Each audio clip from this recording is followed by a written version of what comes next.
Fala pessoal, tudo bem? Meu nome é Herbert, bem-vindos a mais um Resenha de Minuto. E hoje nossa conversa vai ser sobre True Crime, crime verdadeiro. A gente vai falar um pouquinho sobre o caso do Jack, o Estripador.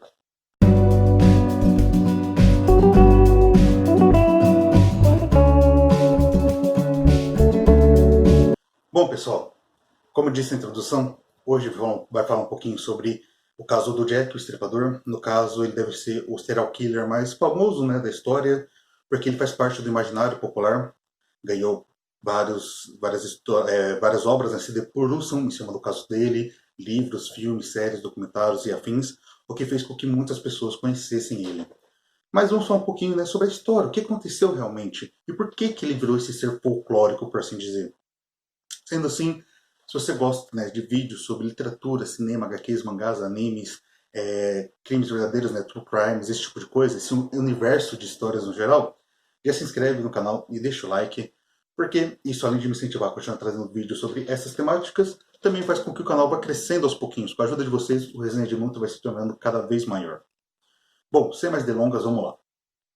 A primeira peculiaridade aqui sobre o caso do Jack o Estripador é o fato de nunca ter sido encontrado um culpado pelo que aconteceu. 132 anos e mais de 100 suspeitos levantados, nunca se chegou a uma resposta. E como eu disse, 132 anos. Ou seja, o que ocorreu foi na época de 1888 e ali no bairro de Whitechapel, que fica ali aos arredores, dentro de Londres, tudo. E no caso, foi o assassinato de 5 mulheres, pelo menos. Pelo menos porque elas são conhecidas como as 5 canônicas, já que teria sido, na verdade, 11, mas 6 delas não conseguiram atribuir necessariamente ao Jack, porque tinha uma diferença ou outra ali no método dos assassinatos. Eu não vou falar sobre cada uma delas especificamente, porque não tiveram muitas diferenças, por assim dizer. Porém, o que eu posso dizer é que o primeiro assassinato aconteceu no dia 31 de agosto de 1888, quando teve o início do Outono do Terror, como foi conhecido à época, e o último foi no dia 9 de novembro, ou seja, foi num período enxuto, um período de poucos meses, então foi um caso extremamente tenso, extremamente potente, digamos assim, tudo acontecendo também num raio muito pequeno geograficamente, pouco mais de 1 quilômetro de distância.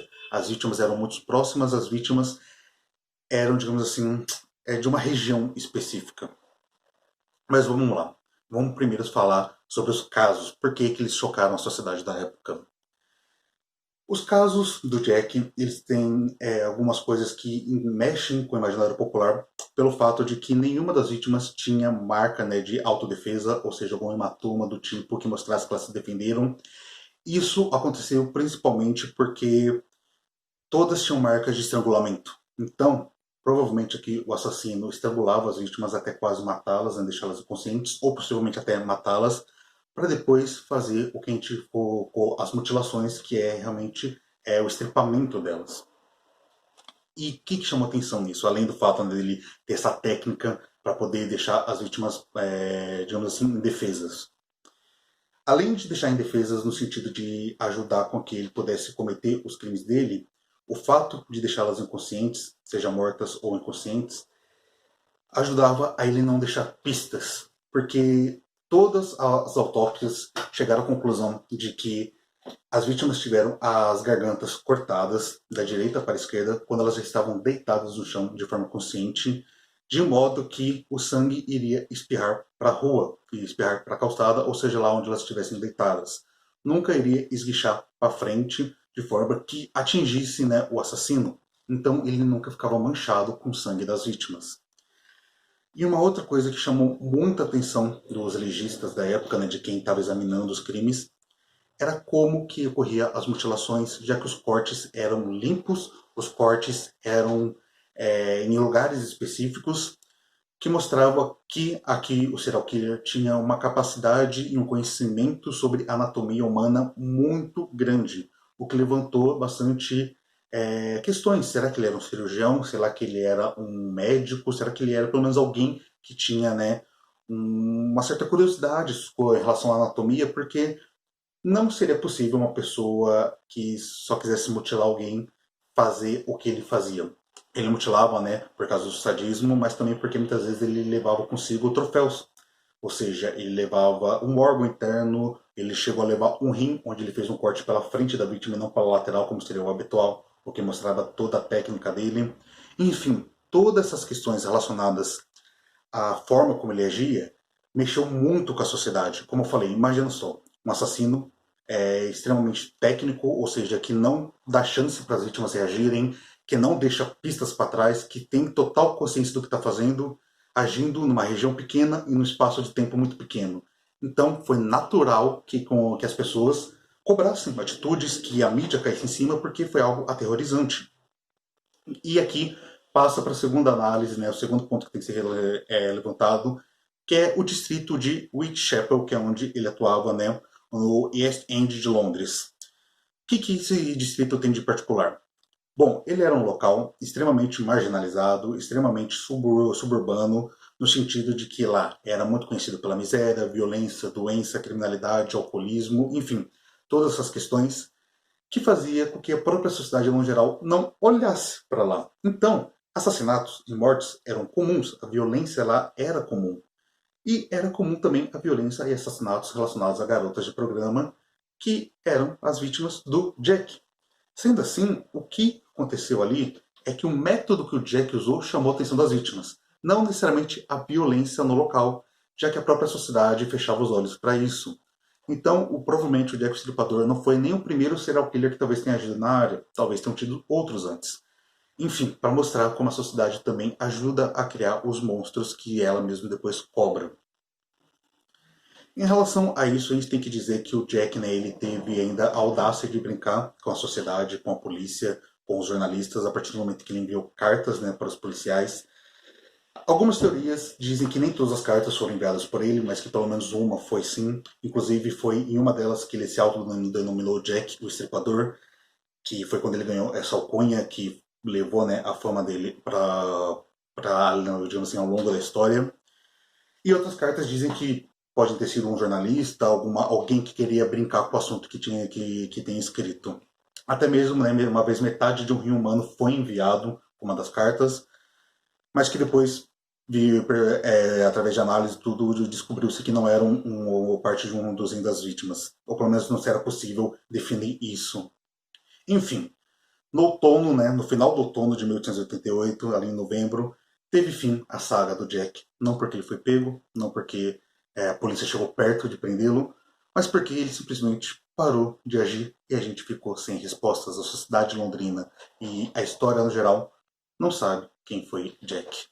Sendo que, por todos esses motivos que eu falei, né, ele acabou criando, né, um imaginário popular sobre ele que fez com que cinema, literatura se debruçasse sobre o assunto. Inclusive, a gente tem obras de grandes escritores, como por exemplo Alan Moore, que tratam, né, sobre ele, que fez com que ele ganhasse a fama que ele tem.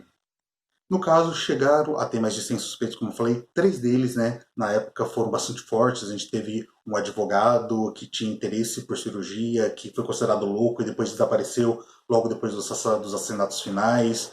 A gente chegou a ter um médico russo que também foi internado num asilo depois. Enfim, tiveram sim suspeitos, mas nenhum que conseguisse realmente ser ligado.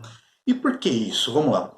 Vamos pensar na época de 1888. Era uma época onde a medicina legal e a ciência forense ainda estava engateando. Então, não se tinha técnicas para poder se rastrear o que estava acontecendo ali. Era algo muito novo, algo muito aterrorizante que a sociedade, as instituições não sabiam como lidar. Sendo assim, a única forma de ter pego o Jack seria pegar ele no flagra, e algo que não aconteceu.